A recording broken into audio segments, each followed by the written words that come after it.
Welcome to our next lesson, the first topic under the Module 4, which is the criminal psychology. So, after we studied the biological concept of the causes of crime or the biological aspects of crime, let us now learn and explore the mind of the person, which is called the criminal psychology. So, in general, psychology is the science of behavior and mental processes. So, when you say it's the science of behavior and mental processes, we are looking directly at the behavior of the person. We are looking at the mind of the person. Okay? So, this means that psychologists use the methods of science to investigate all kinds of behavior and mental processes, from the activity of a single nerve cell to the social conflict in a complex society. So, in particular, criminal psychology is a subfield of general psychology where criminal behavior is only in part by which phenomena psychologists choose to study. So, this criminal psychology is only a subfield of the general psychology because we are only focusing on the behaviors of the criminals.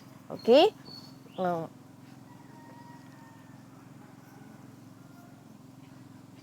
It may be defined as the study of criminal behavior. It is also the study of criminal conduct and activities in an attempt to discover recurrent patterns and to formulate rules about his behavior.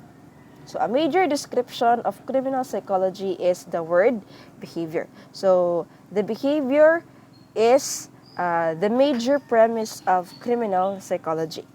What influences such behavior? Or why does a certain behavior became deviant, for example? Okay? So, to the criminologist, behavior is the observable actions because he is more interested in actions and reactions that can be seen and verified than in concepts which cannot be directly verified. So, criminologists and psychologists are looking at the behavior of the person because it can be seen and can be observed. Thereafter, they can conclude that a child is deviant because he experienced traumatic injury or traumatic childhood that influences his behavior when he became an adolescent.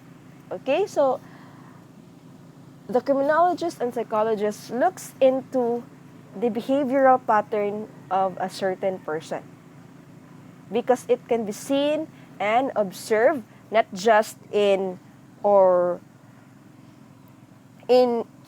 opposite of the concept which cannot be directly verified. Okay, so they are focused on the behavior and reaction of the person. Okay, now let's go with the classification of behavior. So what are the different classifications of behavior? So first, we have the normal behavior. It is sometimes called the adaptive or the adjusted behavior. So a normal person with no mental deficiency is or the standard behavior or that it is this normal behavior is the standard behavior. So the totality accepted behavior because they follow the standard norms of society. So again, a mature person with no mental deficiency has or possess normal behavior. He can easily adjust to circumstances. He can adapt, or he is adaptive to the environment that he is into. Okay? So according to Atkinson, he presented that understanding criminal behavior includes the idea of knowing what characterizes a normal behavior from an abnormal one. So a normal person is characterized by, first, he is efficient, or the efficient perception of reality. Okay? So he is efficient in reality, or he perceived the everyday life as reality, not a fictional character in a book, or not a fictional situation in a book. So a normal person has, or is efficient in percepting his reality. Okay? Next, he has self-knowledge. Third, the ability to exercise voluntary control over his behavior. So a normal person, or a normal behavior, has the ability to exercise voluntary control over his behavior. So he can control his behavior that is, again, accepted, or that is accepted in the norms of the society. Okay? Next, has self-esteem and acceptance. Productivity and ability to form affectionate with others. So of course, you have the normal behavior, so you are able to form affectionate with others because you possess with you the conscience, the feeling of remorse if you commit a certain mistake, so you said sorry. So that is a normal behavior. Okay? Next, we have the abnormal behaviors. These are a group of behaviors that are deviant from social expectations because they go against the norms or standard behavior of the society. So a maladaptive or abnormal person may be understood by the following definitions. So he can be understood in the following sentences. So first, an abnormal behavior according to deviation of statistics norms based on statistical frequency. So many characteristics such as weight, height, and intelligence cover a range of values when measured over a population. For instance, a person who is extremely intelligent or extremely happy would be classified as abnormal. Why do you say so? Or why does the sentence or why is a person who is extremely intelligent or extremely happy would be classified as abnormal? Because there is only a certain limit of IQ wherein a person should possess. Or, diba, extreme happiness, maybe wala na siya problema. Or he is always happy. So what is the meaning of that? So when you say you are extremely happy, you are not concerned with your environment. You are not or you percepted your reality or your environment as or wala kay problema ba? You are extremely happy. You are not concerned with certain problems. So, dili ka maapektuhan sa mga certain problems. Ingana. So, when you are extremely happy or when you are extremely intelligent, you tend to be labeled or you tend to be in the group of the abnormal behavior. Nabitaw mo ana, supraan man na siya ka-bright. Uy, mura man na siya og abnormal. Diba? Pero kung ikaw po yung dili kayo bright, inon po ka og unsa man, wala may nahibaw-an. Diba? Dita kasabot sa tao. So, as what I've said, abnormal behavior has certain frequencies wherein you can distinguish or you can label or you can identify a person who has an abnormal behavior. Okay? Next, abnormal behavior according to deviation from social norms. A behavior that deprives from the accepted norms of society is considered abnormal. However, it is primarily dependent on the existing norm of such society. Okay? So, example norms of the society is kanang taboo. You are engaging incest relationship maybe to your first degree cousin, to your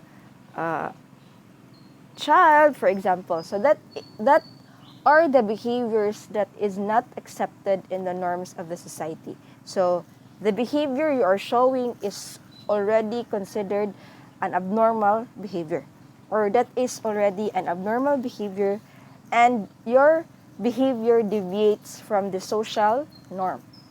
Okay? Next, behavior is maladaptive. So maladaptive behavior is the effect of a well-being of the individual and or the social group, that some kind of deviant behavior interferes with the welfare of the individual, such as a man who fears crowd can't ride a bus. So this means that a person cannot adapt himself with a situation wherein it is beneficial to him. So, this maladaptive behavior, a person does not easily adapt to the environment even though the situation is beneficial to him. Okay? So, for example, like a person who fears the crowd cannot ride a bus. Because of course, if you ride a bus, there are many persons nga imong kadungan, diba? But if you are afraid of the crowd, then you cannot ride a bus, and maybe that riding a bus is beneficial to you. So you cannot easily adapt to your behavior or to the environment. So that behavior is called a maladaptive behavior. Next, abnormal behavior due to personal distress. This is abnormality in terms of the individual's subjective feelings of distress rather than the individual's behavior.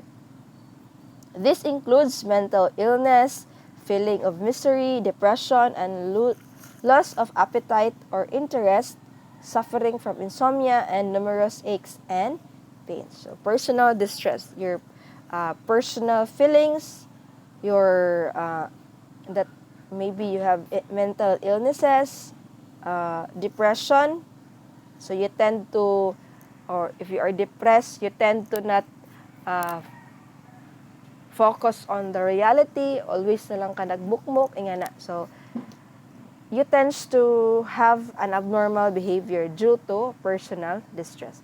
Next is abnormality in its legal point. So it declares that a person is insane largely in the basis of its inability to judge between right and wrong or to extend control over his behavior. So if you cannot control your behavior and you cannot distinguish between right from wrong, you are called insane. That is according to the legal view of abnormality. Next, what are the kinds of behavior? So after we classified the behavior, we're now going to know we're going to discuss the kinds of behavior. So as mentioned earlier, the important element in the definition of psychology is the behavior. So as what I've said, behavior is the most studied in psychology. So first kind of behavior is the overt or covert behavior. So these are behaviors that are outwardly manifested or those that are directly observable are overt behaviors.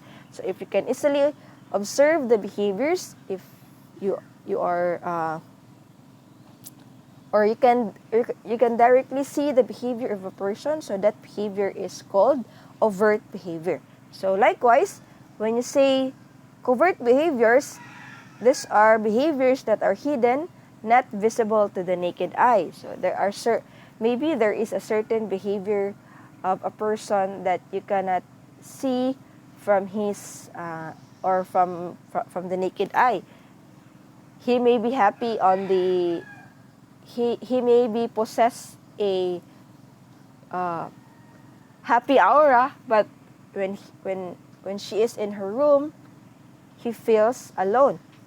Diba? Inga na, so mura siya na siya lain nga personality, or he possess another behavior when maybe none of us is looking to the person, is looking at the person. So, diba? So that is overt and covert behaviors. When you say overt, that is openly, that is visible to the naked eye. When you say covert, it's hidden, it's not visible. Okay? Next, what are simple or complex behavior? So, these are acts categorized according to the numbers of neurons involved in the process of behaving.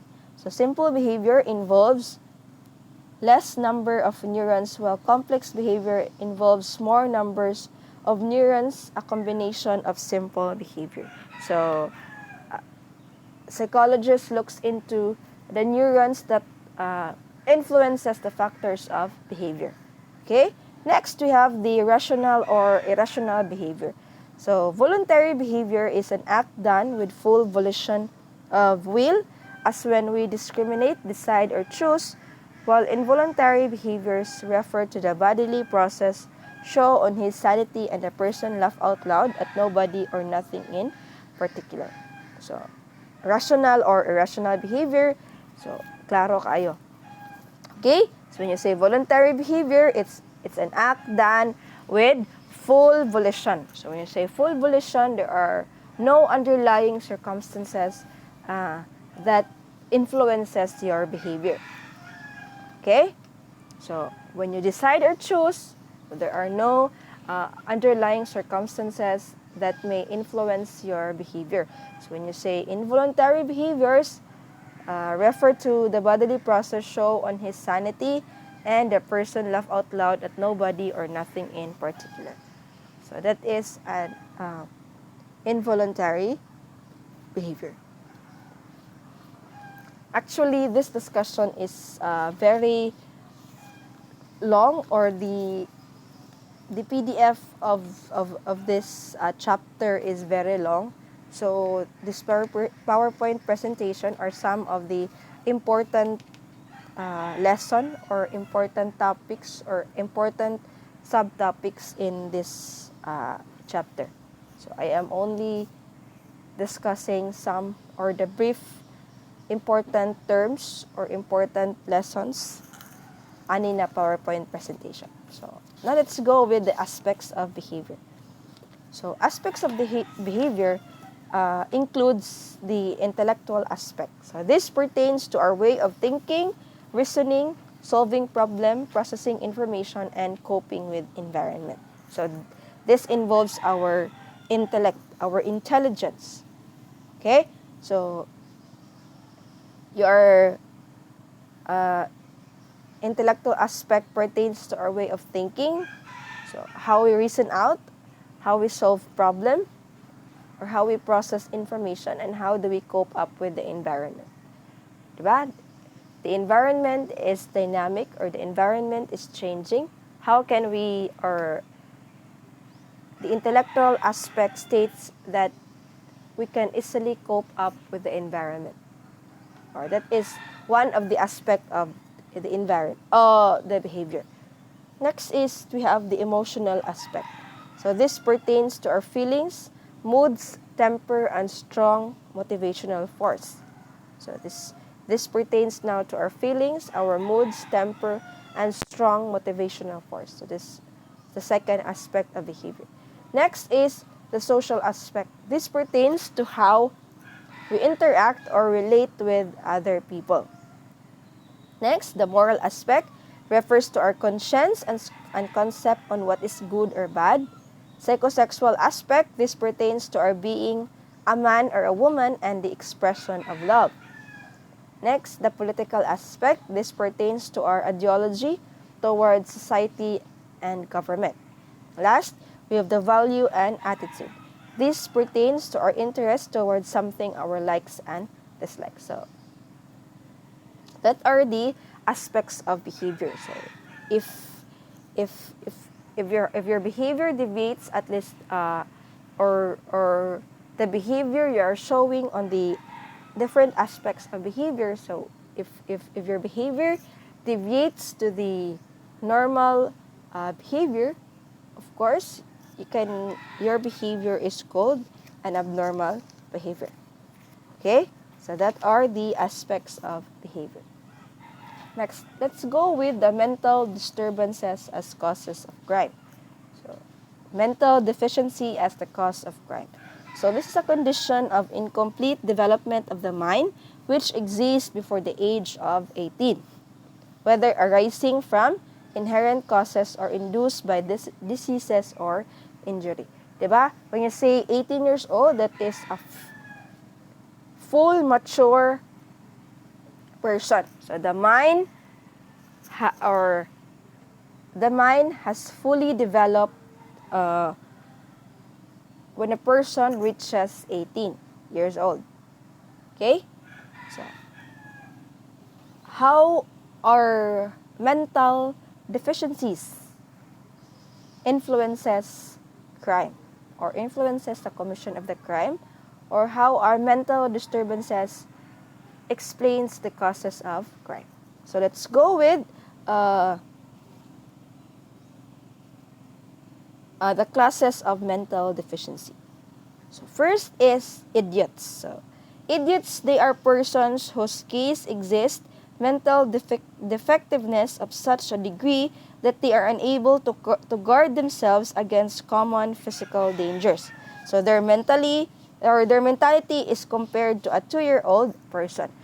So whether you are 19 years old, you're 18 years old, but your mentality can be compared to a 2-year-old child or a 2-year-old child. So your mental IQ or your IQ is compared to your mentality or the behavior you are showing can be compared to a 2-year-old person or to a 2-year-old child, then you already have a mental deficiency, and that is idiot. Okay? Next, we have imbecile. So they are persons in whose case exists mental defectiveness, whose thought not amounting to idiocy is yet as pronounced that they are incapable of managing themselves or their affairs. Their mentality is like a child of 2 to 7 years old. So, an imbecile person, their mentality can be compared to a 2 to 7-year-old nga behavior or mental capacity. So, unsa may mga mostly nga buhaton sa 2 years old to 7 years old. So, if a normal child that grows a full-fledged mature person, so even when you are an imbecile person tends to act compared or tends to act or tends to show behavior that is comparable to a 2 to 7 years old. So, say for example, nagsigi pa siya og mga behavior sa 2 years old to 7 years old.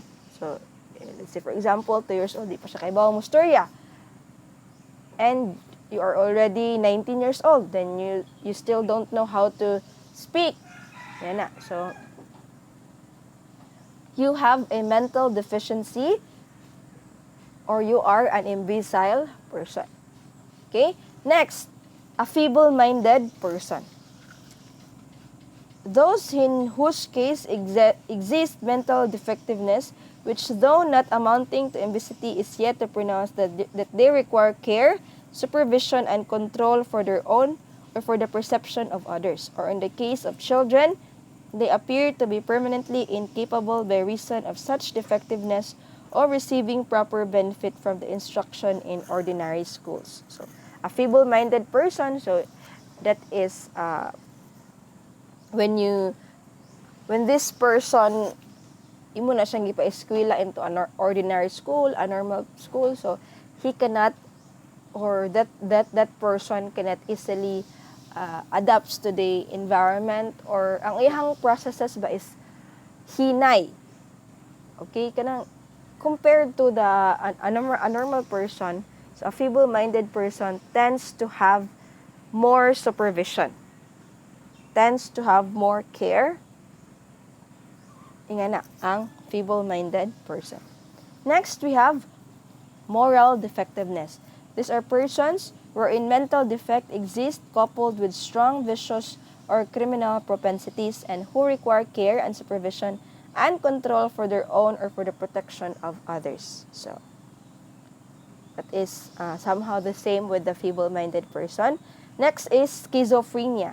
So, this is sometimes called the dementia praecox, which is a form of psychosis characterized by thinking, disturbance, and regression to a more relatively unimpaired and intellectual functions are well preserved. So the personal appearance is dilapidated and the patient is liable to impulsive acts destructively and may commit suicide. So this person has schizophrenia. So he tends to commit suicide. He is vulnerable to impulsive acts. So if a person is schizophrenic, so this entails for a more supervision for the protection of other people. Kay kaning silang tawhana, manakit yun sila. They tend to be impulsive and they tend to they are destructive when not supervised by their guardian, for example. So that is schizophrenia. Next, we have compulsive neurosis. So this is the uncontrollable or irresistible impulse to do something. There may be an active desire to resist the irrational behavior, but prevented by the unconscious motives to act out his difficulty or to suffer miserably in his fear. So this neurosis may be in the following norms. So a compulsive neurosis, so you have an irresistible impulse to do something. So when you say irresistible, dili na siya mapungan. So example is a pyromaniac person. So he has the compulsive desire to set fire. So kanahan siya magtan-aw nga naay kayo. So or mo set og fire. So that is called a pyromaniac. Next, homicidal compulsion. He has the irresistible urge to kill somebody. Or a kleptomaniac person. He has the compulsive desire to steal. So even if that thing has no monetary value or maybe dili ba kayo siya mahal, but if that person is kleptomaniac, he has a compulsive neurosis, and that compulsive neurosis is irresistible impulse. So, mangawat gina siya. When you say kleptomania, bisan pa og that item is cheap. So, kawaton gina niya because that is an irresistible compulsion to or an irresistible impulse to commit something or to do something or to steal something. Bisan pa na siguro og hilocating ang nail cutter, so kawaton gid nila. Because that or the person has mental deficiency. Next is a psychopathic personality. So this is the most important cause of criminality among youthful offenders and habitual criminals. So it is characterized by infantile level of response, lack of conscience, deficient feeling of affection to others, and aggression to environmental and other people. So you have a psychopathic personality. So characterized by infantile level and response level of response. So you have no conscience or deficient feeling of affection to others and aggression to environment or to the other people. So the last one is the epileptic or the epilepsy. This is a condition characterized by convulsive seizures and a tendency to mental deterioration. So the seizure may be extreme loss of consciousness. So during the attack, the person becomes muscularly rigid, respiration ceases, froth in the mouth and tongue may be bitter. So the disease is characterized by the reduction of emotional control, stubbornness, and irascibility, impulsiveness, tendency to emotionalism, with much inconsistency in feeling irritability manifested either by sudden outburst or anger and vicious conduct. So, an epileptic person, so if you haven't seen kanang tawhana og atakihon og epilepsy, so di ba magbula-bula ang baba, they tends to be strong on their hands, ilang kamot mo sila mangusog, sometimes magkirig-kirig ang ilang lawas. So the cause of that may be, or the cause of an epileptic seizure, they cannot control their emotion. They may be angered, they may be, or bag ilahang kasuko is dili bitaw nila mapagawas, or inconsistency in feeling irritable. So nga na. So that is an epileptic person. So that is epilepsy. Next, what are the most common types of mental illness that will lead to crime? So what are the common mental illness kuno? So first we have the psychosis. So psychosis leads to insanity. So ang pagkabuang. Okay? Next, neurosis, mild insanity, paranoid reaction, chronic mental illness characterized by delusion, persecution, and grandeur. So when you say you are a paranoid person, you tend to having delusions, hallucinations, and paranoid reaction. So you tend to be delusion, persecution, and grandeur. So you have no correct perception of the reality. Mao na ang paranoid reaction. Next is a schizophrenic mental illness characterized by delusions, hallucinations, and general mental regression, or also known as the dementia praecox. So mao na si schizophrenic. Next, we have sexual deviation or the abnormal sexual behavior. So when you say sexual deviation, abnormal sexual behavior, it tends to want sex if you are, so you are gratified by sex if the partner causes you pain. So that is a sexual deviation, an abnormal sexual behavior. Next is compulsion, the irresistible urge impulse, and the psychopath, that is the person who possesses the antisocial personality. So these common types of mental illnesses, that is the reason why a person commits such crime. So, or that is the underlying factor why a person commits such crime. So if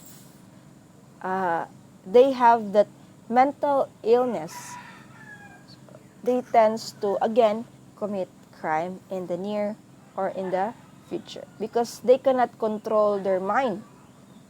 Tungod kay they are mentally deficient, so again they have, or they are, this mental deficiency or this mental illnesses is the underlying factor of a criminal, or why a person possess such criminalistic acts, or he commits deviant acts, for example. So that is the most common type of illnesses. Now let's go with the patterns of behavior. So when you say patterns of behavior, criminal behaviors may be patterned from the three main groups of maladaptive or criminal behavior, which are the neurotic or psychoneurotic behaviors, psychopathic behaviors and the psychotic behaviors.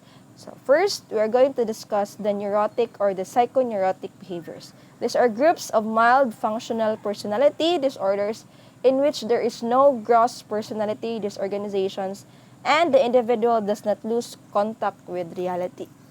So, neuroses embrace a wide range of behaviors that are the core of most maladaptive lifestyles. So, first, we have the neurotic nucleus, the faculty of evaluation of reality, and the tendency to avoid rather than to cope with stress. So, a neurotic person tends to avoid stress rather than to cope the stress. Diba? So, it is characterized by anxiety, avoidance instead of coping, and block personal growth. So, a neurotic person or a psychoneurotic person or behavior tends to block personal growth. Kung unsa ra gyud ang nahibaw-an kanat directly or dili na siya nimo maingnan. Fixed na ang ihang huna-huna. Even though that statement or that advice is for his personal growth, so dili na siya niya dawaton. If that person, if kanang tawhana knows that if iyan ang buhaton, he can either be stressed, so imbis kay ihang i-cope up ang stress, so iyan na noong i-avoid. So for example, magbuhat siya og assignment. Kabalo man siya nga magbuhat siya og assignment lisod. So in order for that stress to be coped, di ba, maghimo ka, mag-study ka, ingana. But that person or that person has a neurotic behavior or has a neurotic personality. So moingon siya nga dili na lang ko maghimo og assignment kay kabalo ko nga mahasol ako. That is an example of a neurotic or a psychoneurotic behavior. Okay? Next, second is the neurotic paradox. This tendency to maintain the lifestyle despite its maladaptive nature. It is characterized by unhappiness and dissatisfactions. So the neuroses are grouped into kanong neurotic paradox, they tend to maintain the lifestyle even though that lifestyle is considered or that you are dissatisfied or you are unhappy, yet you still continue to engage in that lifestyle. So, naanay deficient or naanay deficiency ang imuhang brain. But these are only mild functional personality disorders. They can still they do not lose the contact of reality, yet they tend to have a mild functional personality disorder. Okay? Next, we have a psychopathic behavior. So, psychopathic behavior, a personality or character disorder, the second group of abnormal behaviors which typically stemmed from immature and distorted personality development, resulting in persistent maladaptive ways of perceiving and thinking. So, they are generally called personality or character disorders. So, these groups of disorders, for example, kanang gitawag na to og personality disorder. The disorder of character, the person is characterized as problematic without psychosis. So, the disorder is characterized with disrupted personal relationship dependent or passive-aggressive behavior. So, kanang any disorder that involves the personality or the character of the person, that is called a psychopathic behavior. That is again a dysfunction of a certain behavior. So that is called again an abnormal behavior. Last is a psychopathic behavior. So, po ng psychopathic behaviors. So the psychotic behaviors are a group of disorders involving gross structural defects in the brain tissue, severe disorientation of the mind, thus it involves lost contact of the reality. So, mo na ni ang pinaka-severe ang psychotic behaviors. So, a psychotic behavior tends to or defines an organic mental disorder. So, this is a diagnosis of organic mental disorder associated with a specific identified organic cause such as abnormalities of this brain structure. So, when you say an organic, this problem arise from birth. So, if the brain structure is not properly placed or it has or the brain tissues has issues when you are born, so nana siya that is considered an organic mental disorder. Next, these are mental disorders that occur when the normal brain has been damaged resulting from any interference of the functioning of the brain. So these are disorders resulting from any interference of the functioning of the brain. So for example, nadisgrasya ka and severely injured ang imuhang head, and that also injured the brain. So that can be considered as an organic mental disorders. So what are the types of organic mental disorders? So first, we have an acute brain disorder. It is caused by a diffuse impairment of the brain function. So its symptoms range from mild mood changes to acute delirium.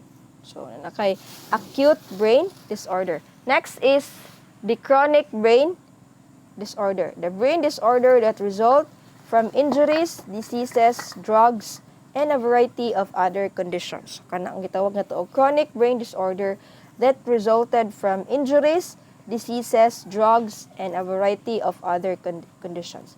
Its symptoms includes impairment of orientation like time, place, and person, impairment of memory, learning, comprehension, and judgment, emotion, and self-control. Diba? When you take too much drugs, you became drug dependent. So that addiction to drugs may cause disruption to your brain. Muna na siya gitawag na to chronic brain disorder. Diba? If you have observed in the news, diba? Mostly the person who commits a heinous crime, like for example, patyon ang iyang mama, girape ang iyang mama, because the functioning of their brain or the functioning of the brain na tandog naman siya. So wala na siya sakto nga panghuna-huna, and that drug addiction influences that drug addiction contributes to the brain disorder of a certain person. Okay? Or kana pong gitawag og alcoholism, apil po na siya. Next, let's go with the mental retardation. So what is mental retardation? So mental retardation is a mental disorder characterized by sub-average general functioning existing concurrency with deficits in adaptive behavior.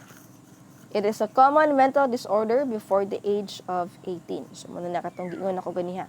A full-fledged, mature, adult person is 18 years old. So if you possess personality, even though you are 19, 20, and your personality or the behavior you are showing backward ba?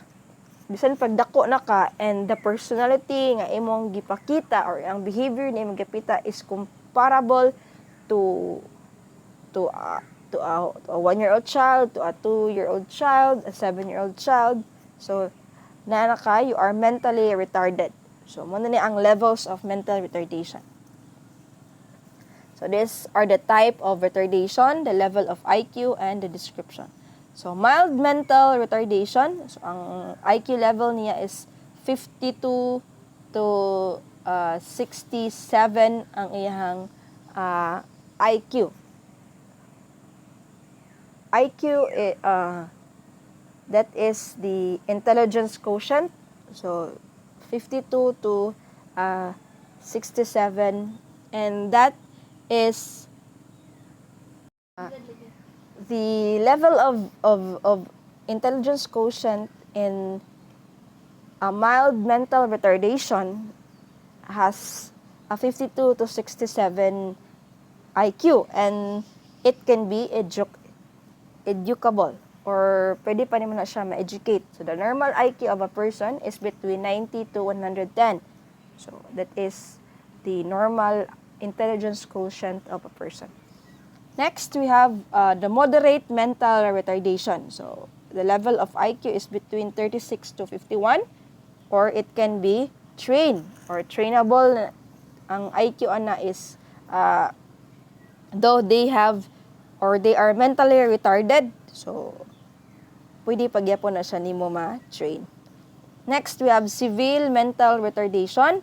So we have the level of IQ is between 20 to 35. So they are dependent retarded. And the last is profound mental retardation. So the IQ is under 20 and the life support retarded. So they cannot function well without the guidance of the parents or the guardians. Nga na. So that are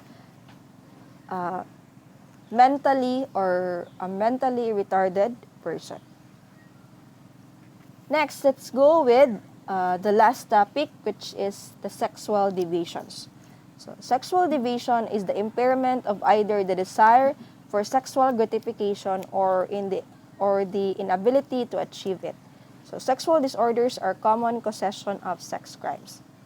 Diba? So, what are the criminological characteristics of sex crime? So, first, it is an ancient and universal crime. So, when you say ancient, diba, kanang sex crime, diba, during the Bible or the biblical era, nabito sa gibutang sa 10 Commandments na do not covet thy neighbor's wife, because that sex crime is common during the biblical era pa. So, bisan pa sa biblical era, naana ng sex crime. They tend to covet the wife of a certain person. So mo na ang sex crime it's ancient and universal. Universal because everyone commits this crime.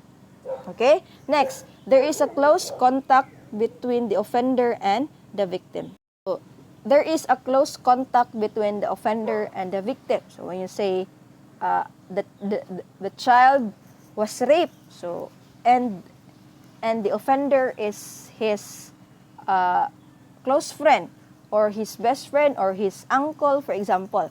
So, diba, they are already maintain a close contact relationship. Next, it is committed by sex against the opposite sex. So, of course, it's committed between man and woman, or it's committed against the opposite sex.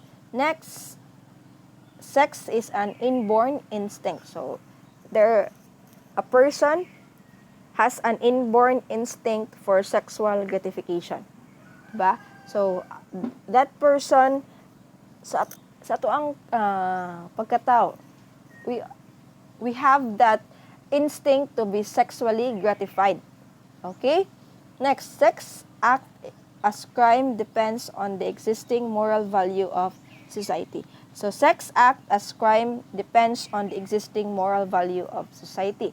So, say for example, a certain indigenous tribe doesn't believe in norms of the society, like bawal ang tabo or dili bawal ang tabo sa ilhanya, sa tuwa is bawal.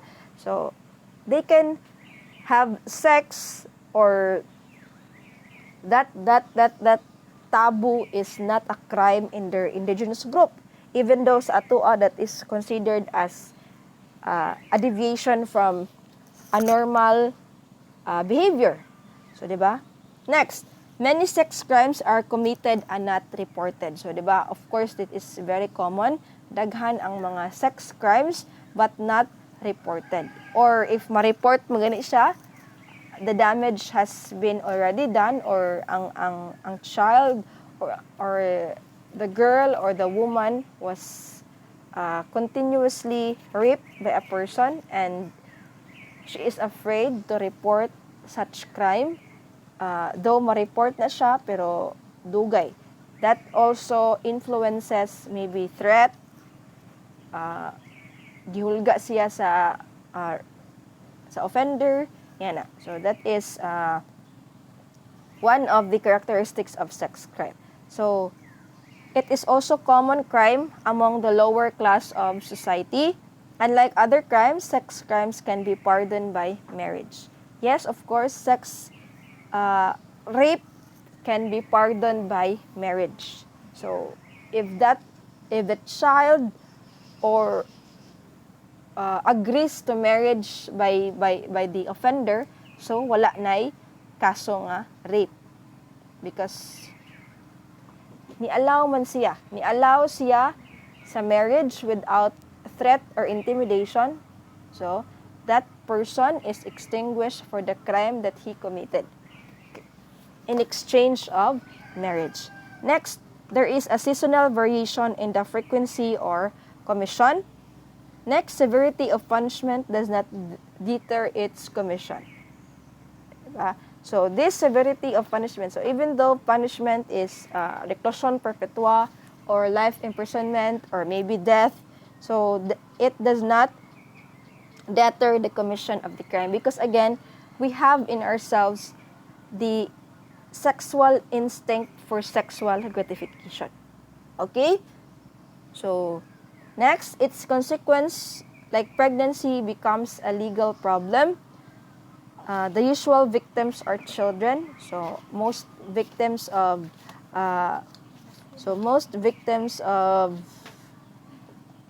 rape or sex crimes are children. And the last is the psychic trauma suffered by the victim varies with a moral standard of the victim. So that sex crime may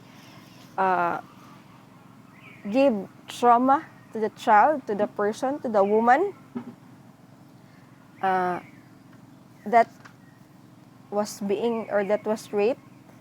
So that involves, or that gives trauma. So there are many sexual behavior that is can be read on your, or daghan ang mga sexual deviated related crimes nga makommit sa isa ka person. Like for example, that person is sexually gratified for kanang pasakitan niya ang iyahang partner. Yan na ba? Ingana ang mga tendency. If that person is sexually gratified, if he sees pain or makakita siya nasakitan ang bae during their sexual intercourse. So, that are some of the sexual deviations or the abnormal sexual behaviors of the person who has a deficiency in sexual gratification. So, okay? So that ends our topic on the criminal psychology. So when you say criminal psychology, the psychologist and criminologist looks into the behavior and the processes of the mind of a certain criminal, of a certain behavior, or a certain deviant person. Okay? So see you on our next video.